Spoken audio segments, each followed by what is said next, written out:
so very, very deeply sorry that this has happened in this community once again. 11 minutes for a hate-filled rampage. 11 minutes to end 3 lives. 11 minutes to turn a shopping trip into a nightmare. 11 minutes of senseless violence. And one evil man who decided to take his hateful rhetoric and his hateful thoughts and put those into action, they cannot shake our resolve. Tonight, what we've learned happened at that Jacksonville Dollar General, minute by minute, the police response. And I promise you that I'm going to do everything in my power to make sure Jacksonville is the place that it has been and that it will continue to be. The mayor's response. It's too much, it's too often. We keep going down the same paths over and over again. And what our community does next. This is going to take all of us. It's going to take every single one of us. First Coast News starts now.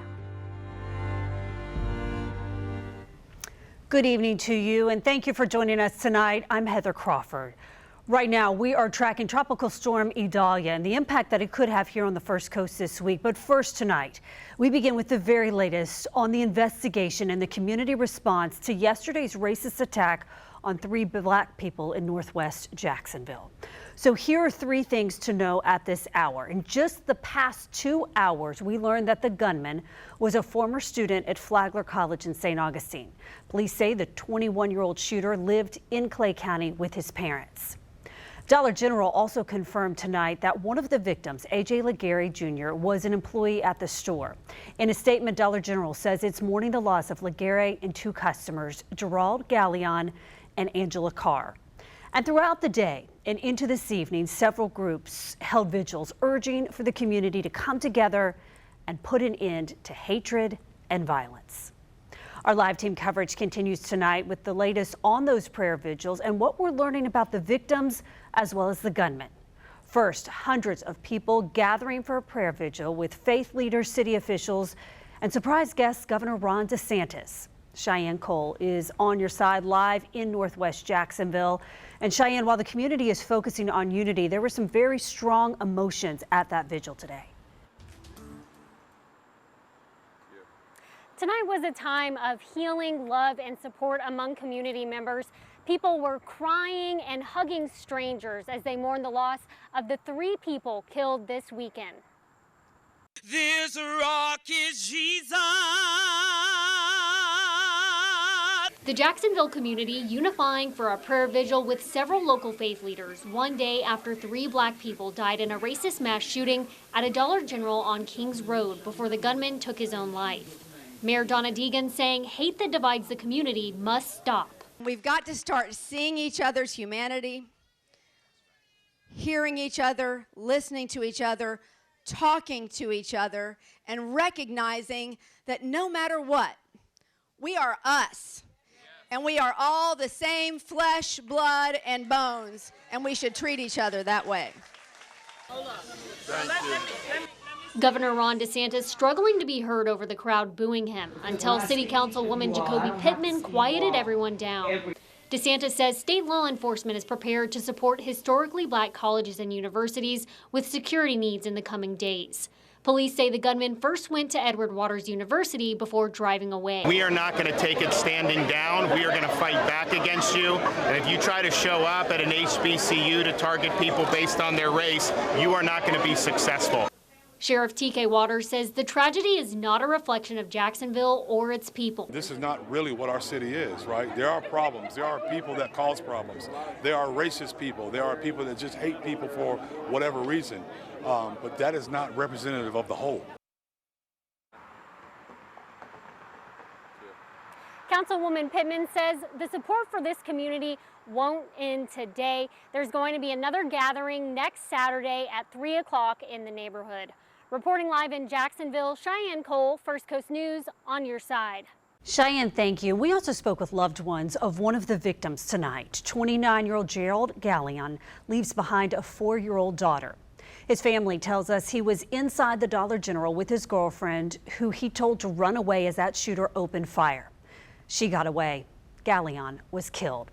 On your sides, Destiny McKeever is live tonight from Kings Road. And Destiny, that family is heartbroken. Heather, just as anyone would be receiving this news, I spoke with the daughter's grandmother today, and she says the most heartbreaking part about all of this is that she has not yet set her granddaughter down to tell her what happened to her dad. She says she knows it would just shatter her world. When his mom called me, I'm thinking just shot. And when we found out, when I got the chance that it was this, my heart melted for my granddaughter. Sabrina Rozier says she got the news that her granddaughter's father had been shot to death, and she fell apart. Because she was his world and he was her world. And now we're trying to figure out how to tell her, because we haven't told her yet. She's only 4.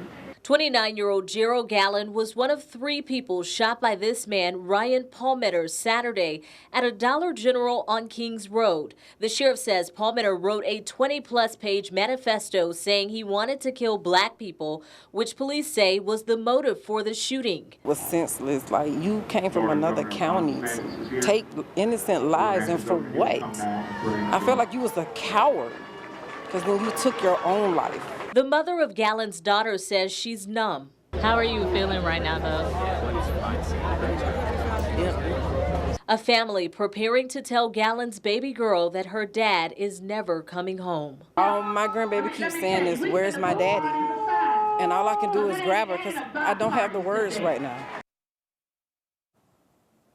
We did also speak with the sheriff briefly tonight, and he says they will continue to release more information as it becomes available in the coming days. Reporting live tonight from Newtown, I'm Destiny McKeever, First Coast News, on your side.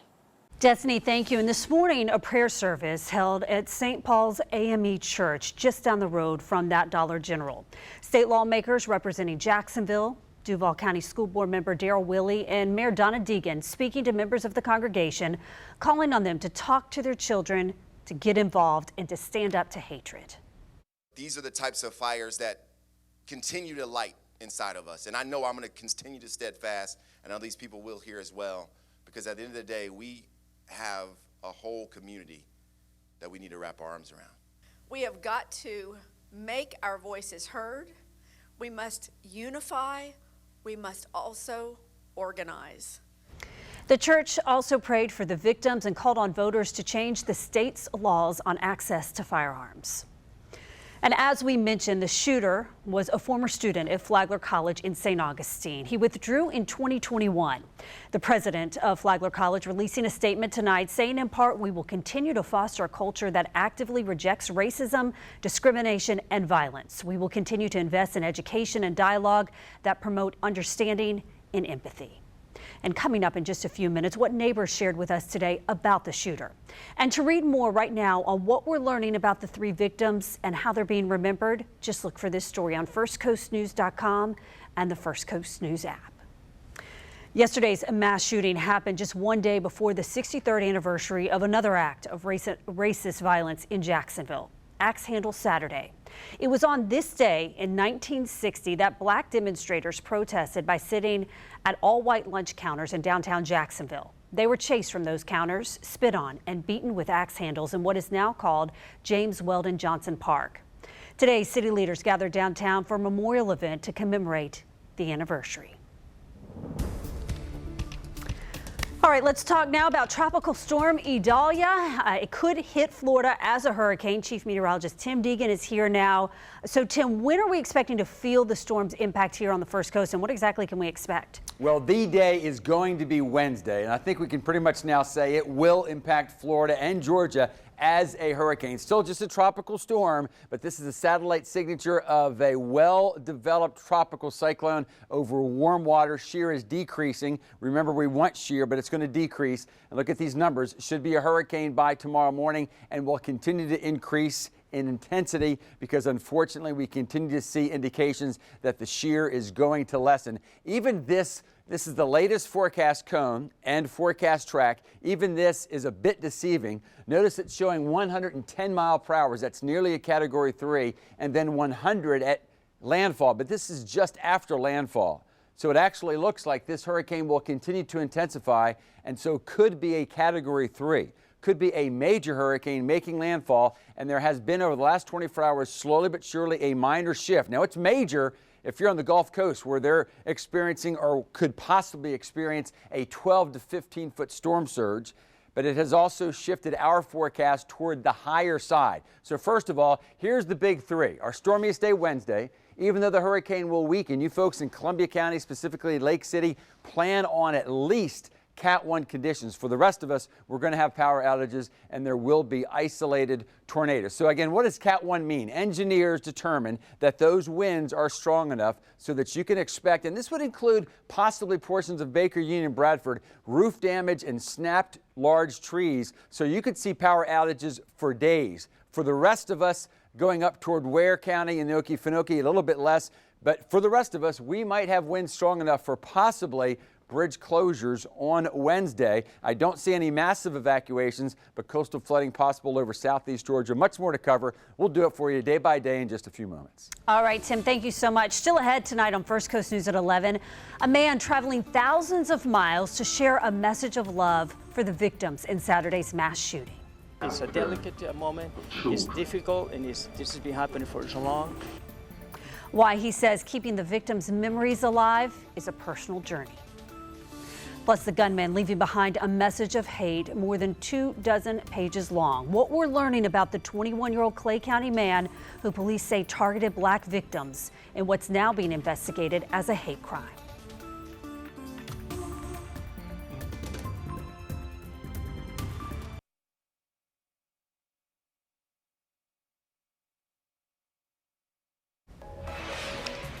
Continuing our coverage now of Saturday's mass shooting in Jacksonville, the sheriff's office confirming that the shooter was 21-year-old Ryan Palmetter, who they say ultimately took his own life.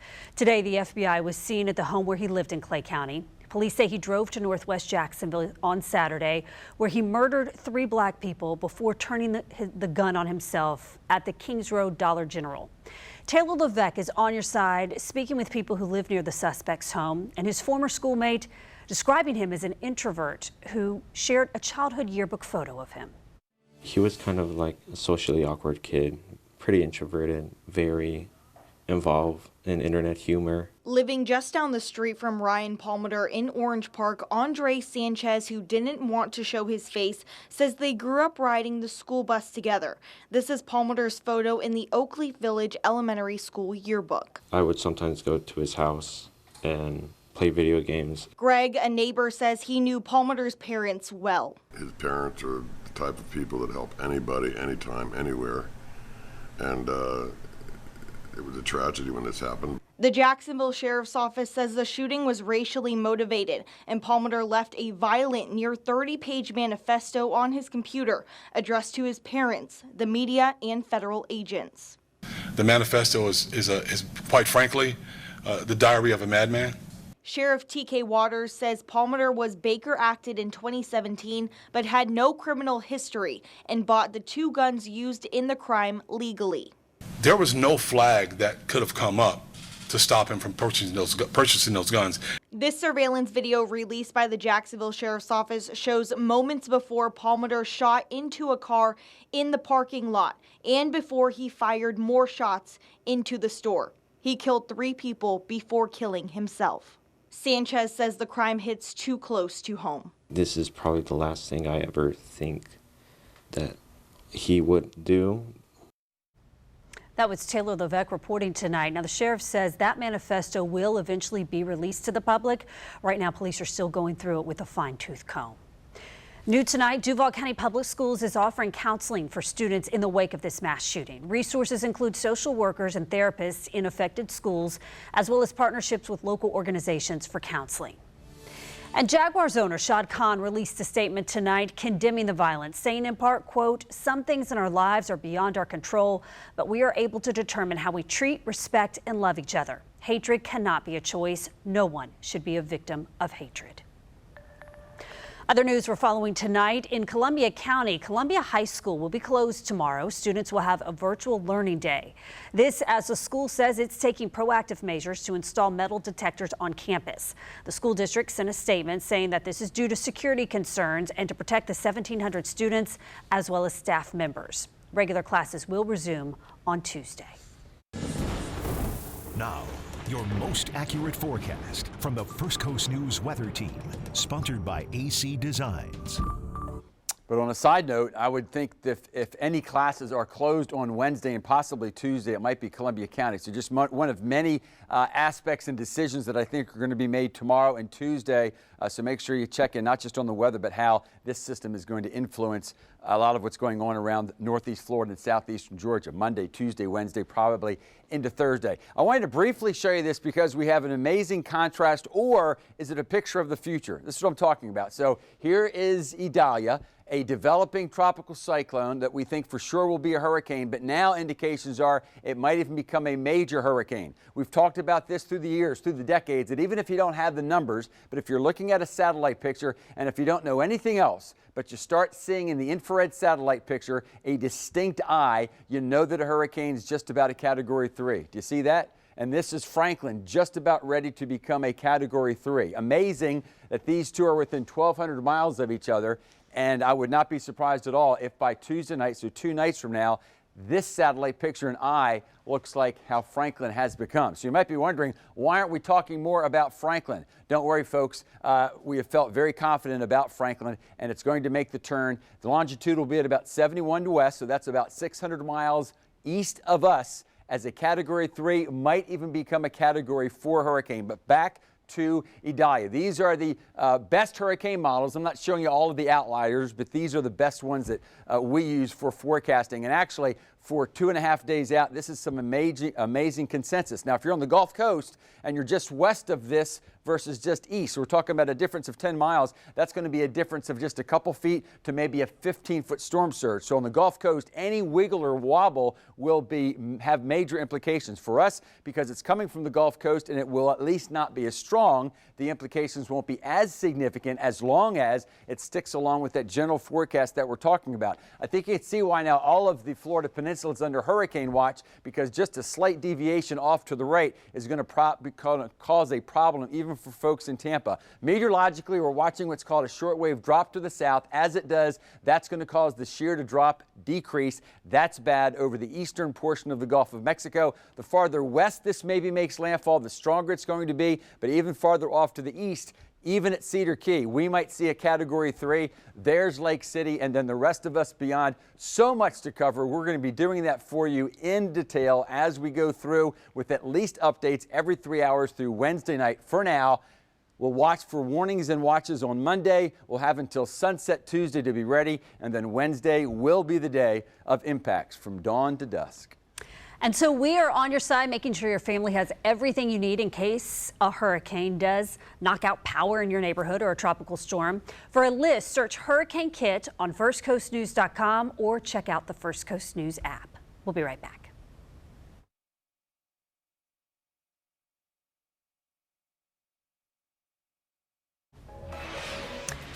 Blocks from Saturday's mass shooting, 3 crosses are standing to honor the 3 victims in the Dollar General shooting. Andrew Badillo is on your side explaining how it's part of one man's mission.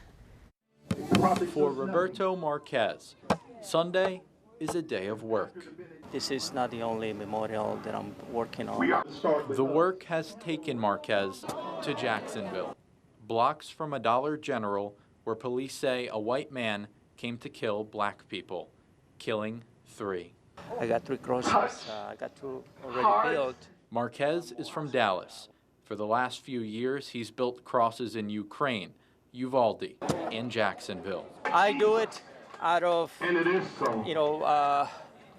that is more within me that makes me feel good. I don't expect anything in return. Marquez has never had to build a cross for a loved one, but after the first few, it's become personal. If it helps, as it is helping, these people that are in pain, they need to know that people are behind them. On a day of rest, Marquez is working to help heal a community. In Newtown, Andrew Badillo, First Coast News, on your side.